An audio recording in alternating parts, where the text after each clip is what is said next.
Hello बच्चों, तरुण school के YouTube channel में आप सभी का स्वागत है। अपन ने फोर्थ लेसन का फर्स्ट वीडियो कर लिया था जिसमें असंजनन अपना कंप्लीट हो गया था।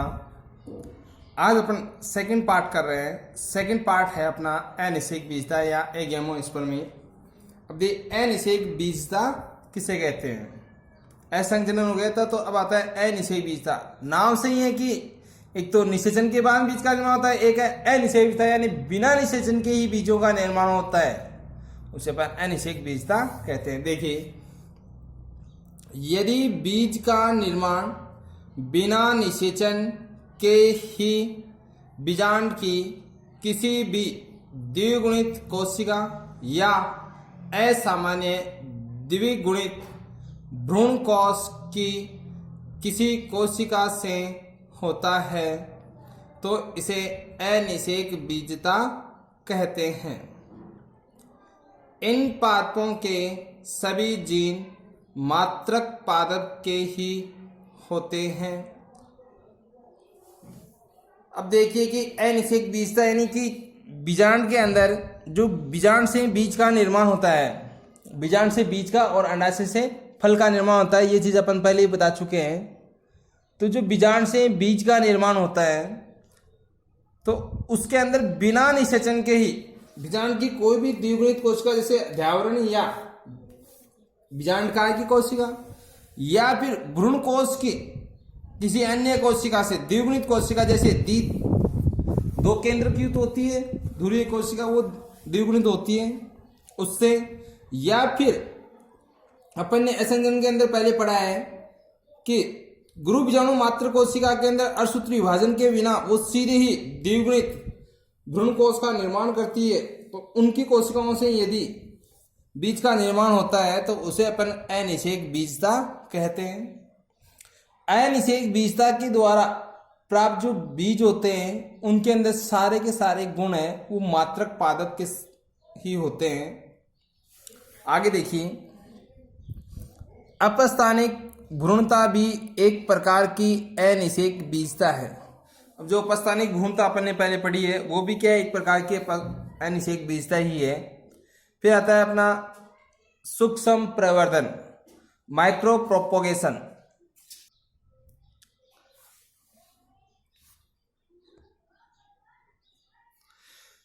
माइक्रो प्रोपोगेशन या सूक्ष्म प्रवर्धन, देखिए पादपों के जीवद्रव्यों, कोशिकाओं, ऊतकों, अंगों या संपूर्ण तंत्र को अलग करके उचित संवर्धन माध्यम पर निर्जमीकृत एवं नियंत्रित परिस्थितियों में संवर्धित करने को उत्तक संवर्धन कहते हैं।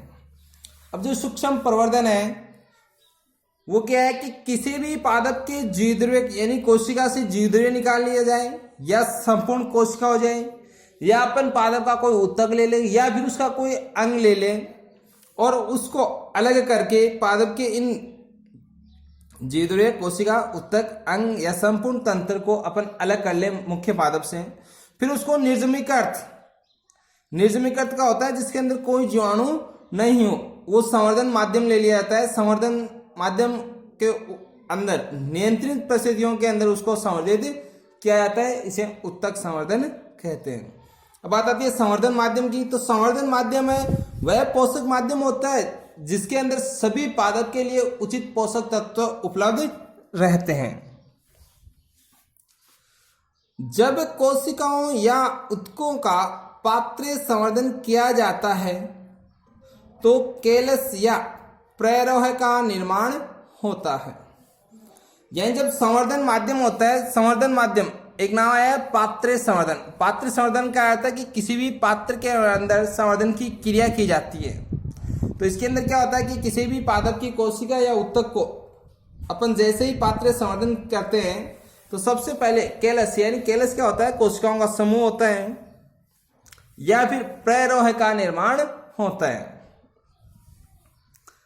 केलस अविभेदित कोशिकाओं का समूह होता है जिसमें विभेदन होने से प्ररोह व मूल जनन द्वारा नवोद्भिद पादपकों प्लांटलेट्स का निर्माण होता है। यानी कैलस है वो कोशिकाओं का अविदित कोशिकाओं का समूह होता है। यानी कोशिका उनके अंदर अलग अलग नहीं होती है, बटी हुई नहीं होती है कार्य के लिए। फिर उसके अंदर और विभेदन होता है। विभेदन से प्ररोह और मूल दोनों का निर्माण होता है। और नवोद्भिद पादपकों यानी पादप की जो शुरू की जो कंडीशन होती है उसका निर्माण होता है।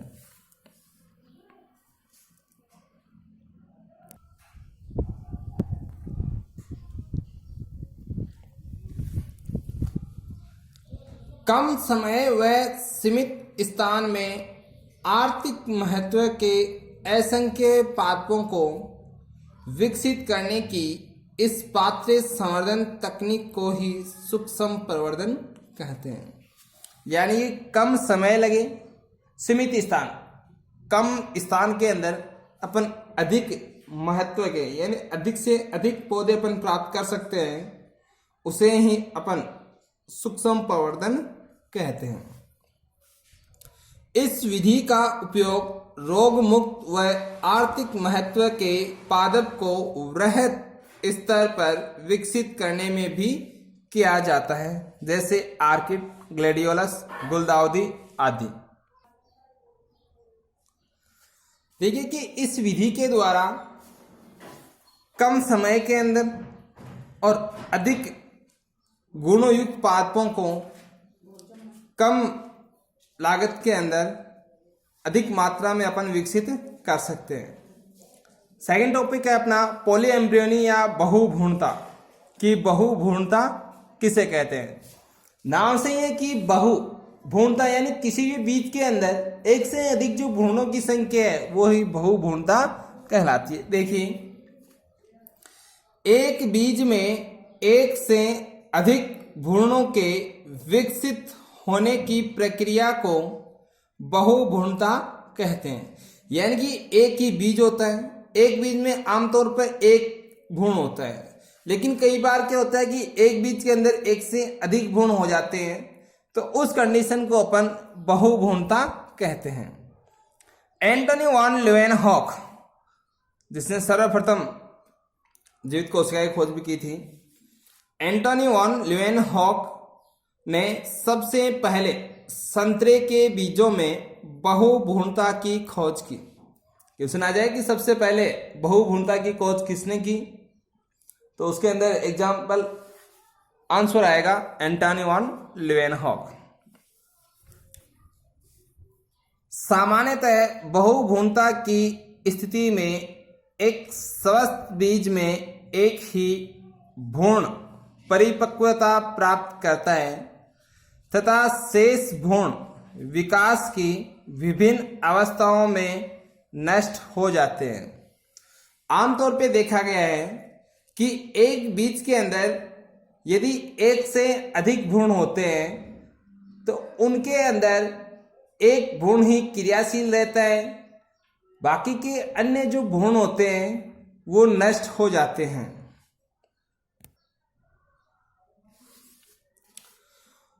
कुछ पादपों में बीज के अंकुरण के समय एक से अधिक परिपक्व भ्रूणों की उपस्थिति भी पाई जाती है। एग्जाम्पल है वेंडा।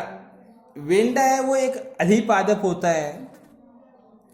अब देखिए, कई बार क्या होता है कि कुछ पादप ऐसे हैं पाद स्वरूप जिनके अंदर बीज के अंकुरण के समय एक से अधिक भ्रूण होते हैं और वो सभी विकसित होते हैं। आगे देखिए, आवर्तबीजी पादपों में सामान्यतः एक बीज में एक ही भ्रूण होता है, लेकिन कुछ वंशों में बहुभ्रूणता भी पाई जाती है, जैसे नींबू, जामुन, प्याज, तंबाकू, क्रोटोलेरिया आदि। जो एंजियोस्पर्म पादप है या पुष्पीय पादप है, उनके अंदर एक ही भ्रूण पाया जाता है, लेकिन कुछ वंश ऐसे हैं जिनके अंदर एक से अधिक भ्रूण पाए जाते हैं, एग्जाम्पल के तौर पे हो जाएगा नींबू, जामुन, प्याज, तंबाकू, क्रोटोलेरिया आदि। फिर आता है कि आवर्तबीजी पादपों में बहुभुनता के कारण, कि क्या कारण है जिनके कारण पादपों के अंदर बहुभुनता पाई जाती है।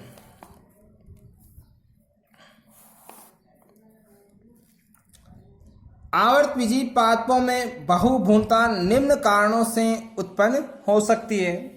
जो कारण है वो है, फर्स्ट है युग्मनज या प्राक भ्रूण में विदलन के होने से, यानी जो युग्मनज बनता है फर्टिलाइजेशन के बाद में, उसके अंदर विदलन की प्रक्रिया हो जाती है, उससे बहुभ्रूणता बन सकती है।